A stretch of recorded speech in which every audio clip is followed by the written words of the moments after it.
na brantie ya me hwe no okono oba betru be na me hu ne biem na me say brantie ya de nansa wo ma ha biem minim na chiri kwan oso no wa adesu wo baabi the real miss me na me drive satana me use Benz one color bi no Porsche 9 bi na me packet traffic man na brantie nso be gina me twa me nam hu say no na ada otu kwa so da san wa from was that the nyamia you knew I na me ton kakra na me kunya kai na me na se wo ko ba na ya onam trogu ho ye na ma wi na fifretin no twi trogu idi huba nyame yi ni pie also me see your friends e be makam na boy be your friends say of your kumase na eba nokita your friends say or your shoemaker no bonus the one day I didn't come on say your friends a chief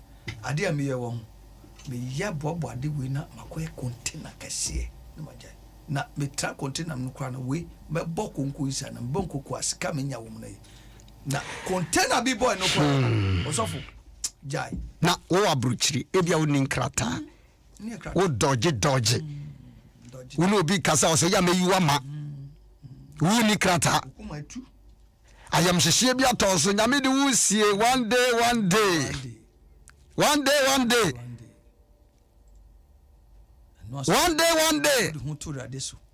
you will meet your destiny helper onyame be mu bi abebo awate nyame de wasie osijadie num oyi pia be ma bi ne abusua num no nyame de ne be hye wonsa me makase nyame wonware ma obi this time cause wode oba ne bre Adam na ndie me yi na meka on te se o ka chen se oba na ade ne bre me no on be ma na je se wo twanya me kura mpo wo oba ya accepting mistake no oba na ade ne be ka me ho no na mama ye nti wo nyame mfa oba me na be ka se ana oyi oba wo ya bre me na oba nti wo ma ye ni o ma ye hwene wo ma ya so eni nti wo oba na wo hu se oba me pe no me ware na ne nyame na ebe fare na betra won paso se gware no problem no afade sa entu nya na wo de na bane e bom paye he ne ye hira so na mokọ wo na ko hu no Ghana no banse be mape wo mo ye na abrochire de wo mo ye ni secret Ghana ko wo mo ye na so za ampa jimpa me ababa wo bi papa ne sori de bia na akosi no obobo mamane wo no ntimi nka na se aka ne nkotena se binim so wo sere na mka wo ne transfer was me hwa am so pem na ntimi nka Salampa ohena na no mu a ka so for etimi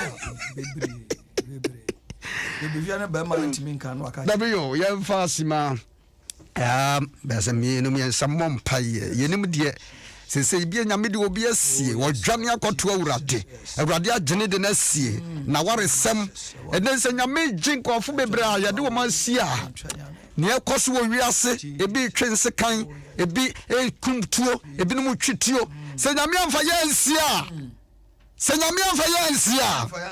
adwuma mo ho se nyame amfa wansia aduane bi anka wokodi no ode usie ntre diane na sa kobi poison se nyame amfa wansia nsuo bi okwa no enka nsuo bi ade ba serve no enka wonnom ye ne ama ho time Oba sabia fro in the next one now me de meyam na wokọ nyame de usie that is what say ade nyina emo no mo fa sida ema me ewrate thank you Jesus awrade de usie wate de wona mo na nto aso forever wo Yesu Kristo Nazareth dirimo awrade hye ho anyunyam obi biara semle amane bia wona mo wote ne sio de enipa me nipa twetwe no nipa sere no nipa mfa ne nya hwe o kasa nipa nyene ntum awo busuanum awo safunum awo fie honom awo kru awo yeremu awo manu awrade saudi yesia Yona wodi wona sie Awurade yi wo mu pie breti sei mo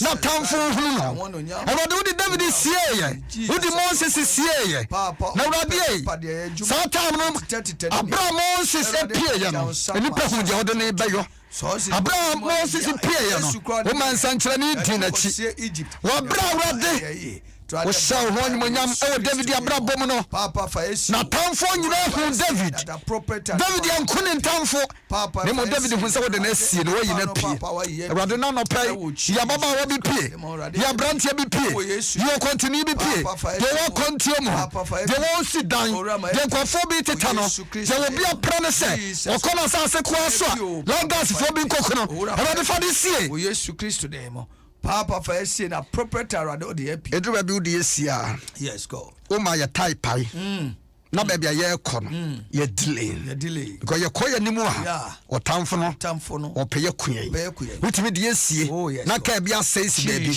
na a delay me na delay of you e ma ni ntimi kɔ nani ya na ye de ente asie edu baby a oni ma container na wo ya baga na no o nyame timi de usie na delay because niema bi e besie nti Jesus Christ una wonim de ye ma ye una wonim de ye ma ye de wase o Yesu dirimu amen Dago nyame sha wati. Na wa mani age pa. Because na utwi na ba mo pa. Wana na twi na ba. Probo na ma papa. Utwi na ba abapa. Ai. Famisi ma akuni twa obeyi wo pie. Wo de me nwa ni masesa, be se nyame beyi wo pie ma wo. Ai gwade kaya ba hada. Se ba ne sai. Enyo no. Who said yeah ya me say on be group na ye ton wa e ton ya na utim so mo group pa edura bia wo twam pa na wo say squad bi pa group gina ba bia ahwa won timi fa ho asori kra wo ko bedura ba na nkofo bi group ba bi gina wo say ei aha men fa ha hwe nyame de wo besie 0302216561 216562 of S.K Appiagyei me peme ho asem eno de yesi nkofatic no wake up a me fa bia hey S.K Appiagyei on peme ho asem so me peme ho asem but me peme ho asem wo abam ene wo man no mu na emum utra me a ene metwa udi me kyerɛ sɛ hwɛ wo de fa me di agro me kyerɛ sɛ nuko eje 0302165662 adana mum kwa meni ya mentiasi o obi kankra na obi aye na so ten se bia obeti adai enkranya kasa kantashi manjibo bana oyeni iye koni kaska ba ye gari kaiba uko ba bi na opekasa sua de dididie ene de didwane yes udi ka sua na we free so papa radio that's radio educate inform entertain ni na ka ho na eso doba ma so pacho good morning oba ma na what to say ya that is Adom radio this ya if they no de no one ka ba bia ofre ni be wudin kra pacho mi ti kwa mo so if you remember oh okay Odiye sida enema yese yeni se se sanse nyame tie no boya mpa we tie prepare fama yema aso di ma aba wonna ya bi won tie ebe yo yo tri bombi e de ha ba no tiame kam e bi na mama ya se pa de se wo di nyame shira medase na me nhira wo de obesie no be yiwa mo atamfofo ahunu me nkum metamfo bia and they keep on telling people me na wo tumi ya odikum wo tumi wo nya me okuma wonfom opa obekum opa wonkum doba ma say good morning yes boss apo pacho nya me Adom aje no muni fami aje mensa aje mensa udi eda oh okay sana wasana nyame odube sanusia maybe you about ben you but maybe nyame ni mesi but the interesting di baba ya be hu ya fa sana nyame ya happy nyame de ofa no bo antoro o sisi wa leta no we you am sana na ko Yes, me da say Mr. J Mensa na me Israel unso contribution. Na me come. Bye bye medafu. The one man some pacha me good morning. Oh, want me nyina so 0302 216 561 216 562. The one man some pacha me good morning. Hello. Yes, boss. Good morning. Ajanimu. Good morning. Good morning, boss. Yam pacha ya te won kapa. What's up with SK? If I try for say. Hey, and dey some pa. Da bra onyiska. Another Igbo ama. Nyame adom me we papa. So for nyame aso fin kam. Why are the papa? Na weekend we na me ba aye wo tema committee 4 Assemblies of God. Oh, say na me ho. In fact, I sorry no ade amanye no ma Assemblies of God nyame nsa wo so papa. Ho na me wo. Assemblies of God for about transport tema. So for ofori. Ono ko for nyina ya chiawo. Oh yeah, papa. If on 2 by year no I me. Ma ye ma me ba ko bi fi mu na ye ba be ye na sorry man. Osofo ya mi shira wo na mo no wasa ne nso wasa koka me shu no ho asem. E shu na bu atia. Mi a me die na. Di no die enya fi. Osofo SK asem na wo ka sisi ya no. Se nyame die shi no die. E no kure papa. O se wiase na e tracing. Atola bi po bi ba e se nya butre. Osofo wonim se atola bi na wo tracing wo ka mu a. Wo se ka no ko sa na ka na ko sei. Ana bibi kosi waka no na ese mu twe kakra bo se nipa bi transfer saka ni mu o ne pete fe no mafo ano daka won na se biasi ka no mu transfer wo mu bibi kakra si ye no o mo mu fukofo o nya accident o ka fofo no mu ko transfer wo mu da to da bia na bibi nya ko no pese o ye nipa bibi o na o kan si o ma bibi asi nti na etre bi so ye nya butre because o hwe maami we ya no so for se mi bi sa o Moses Mami, wouldn't so a Ghana nipa and a Ghana and a Sassam Tracia. Conwa, Mammy, Nani, Abidum Club or warning the other. Mammy, no board in the band, of course, you about you. What is that? You see, I said a big canoe. So Moses Mami, no call a Ghana near. Anka Moses Mami, Nimian, na be never saw one what and say, and our Cadisi. Nimian Bani did the Badia Kosha. Oh, I be before party at Tipa. My contrast one. But in Chia, Nicola, white. His Majesty Force. Maybe a papa, why are the Parma, Nipa, the Chiam, and then he does. I'm not going to finish.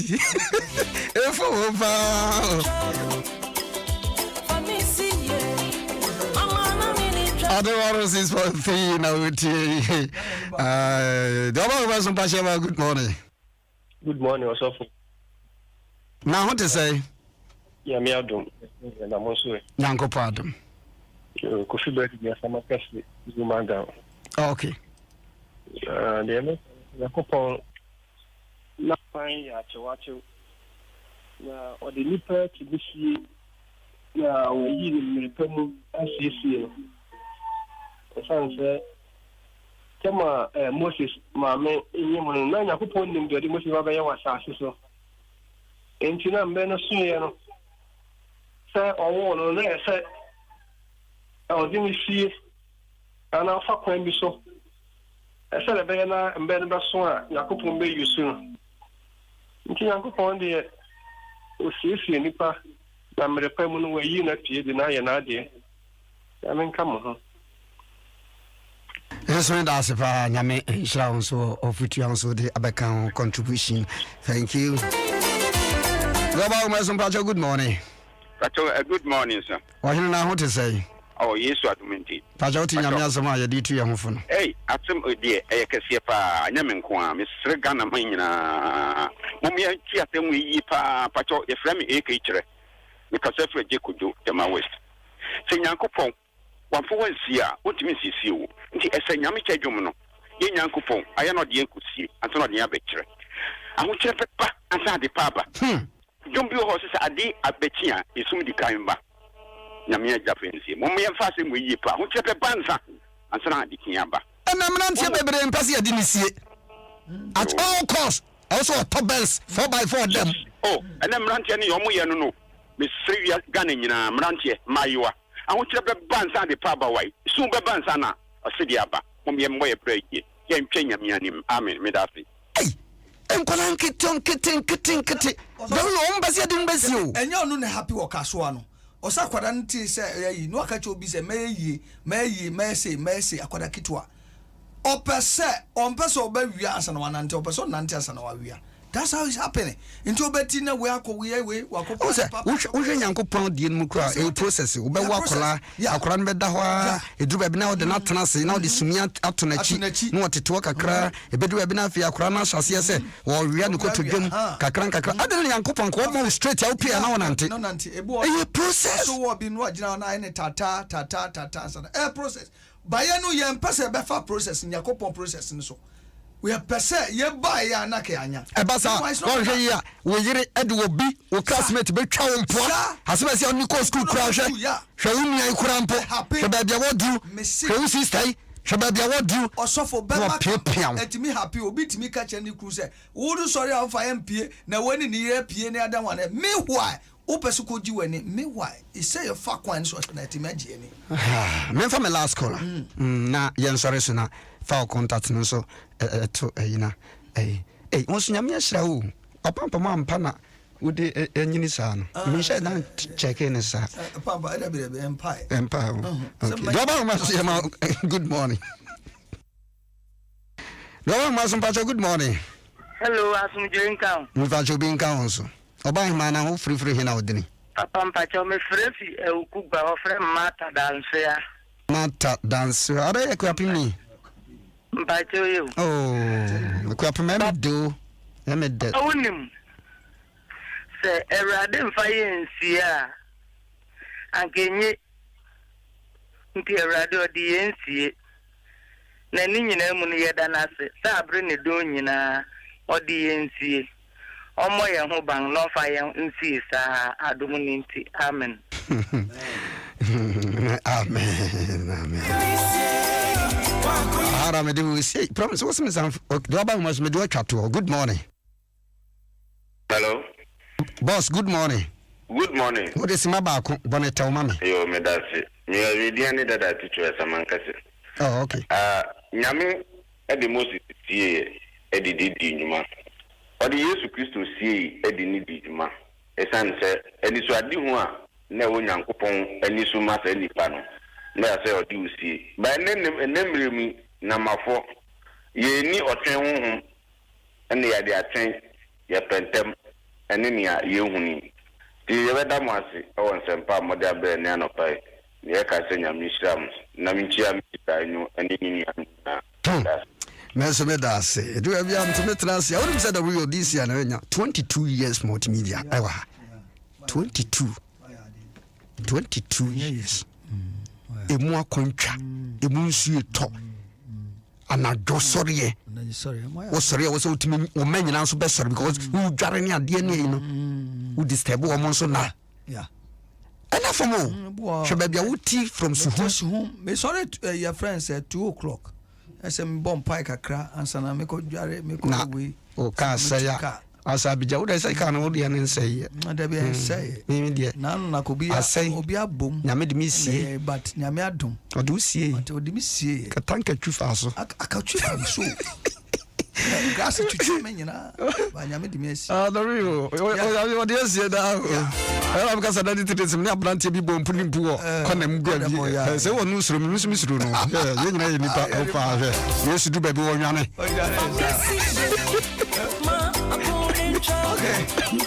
okay do bet me do contact also so nim say me contact be to John ma chia me yire okay we chia enti anopai me chia me yire wo je ayo asero ayiwa wo be se ba man chia no abai Lydia e wo Hamburg and Lydia wo your friends Hanover enti ono so nti ya won shedan kai me on me ka chia om say wo mo ka wo so on be kai o me yire ankasa so be kai o me yire friend Salome Donko because me say me birthday 9 June kwambia so was me ka mutie in fear we ma yusu ka hade na motete nsa meka o say Lydia Hamburg ne Lydia Hanover or Sofo SK ne birthday ba ti mo nchichire mra ma mo nka kore na asem na for so for medinchama madam for ba kwa menene wo prayer camp na be ko prayer camp your friend prophet Obed Kumi e wo suhum ene your friend say your guitarist ma mo di kwa ba this o timi your friend sefa so makan you are here and me number 0244 328717 0244 328717 muchia mo nyina obi anka se wanti Pacha Hana, they will see what W can promise. I mean, yesterday was your birthday. Ugusu didn't birthday now. My wife's birthday, Adom 27th of this month, and also my wife's birthday. So I promise me, my wife, you know, the birthday, Bosumi Bakuma.